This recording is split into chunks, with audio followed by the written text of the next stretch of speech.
ગિરનાર આરોહણ અવરોહણ સ્પર્ધાનો પ્રારંભ કરવામાં આવ્યો હતો। રાજ્યભરમાંથી આવેલા 1000થી વધુ સ્પર્ધકોએ હર્ષોલ્લાસ સાથે ગિરનાર આરોહણ અવરોહણ સ્પર્ધામાં ભાગ લીધો હતો। જૂનાગઢ જિલ્લા વહીવટી તંત્ર, મહાનગરપાલિકા તેમજ અલગ અલગ વિભાગોના સહયોગથી આ સ્પર્ધાનું આયોજન કરવામાં આવ્યું હતું।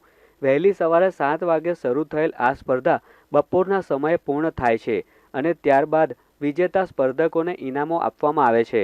ગુજરાતના 20 જિલ્લાઓના 1175 જેટલા સ્પર્ધકોએ અલગ અલગ કેટેગરીમાં આ સ્પર્ધામાં ભાગ લીધો હતો, જેમાં 290 જેટલી બહેનો અને 800થી વધુ ભાઈઓએ ગિરનાર આરોહણ અવરોહણ સ્પર્ધામાં ભાગ લીધો છે।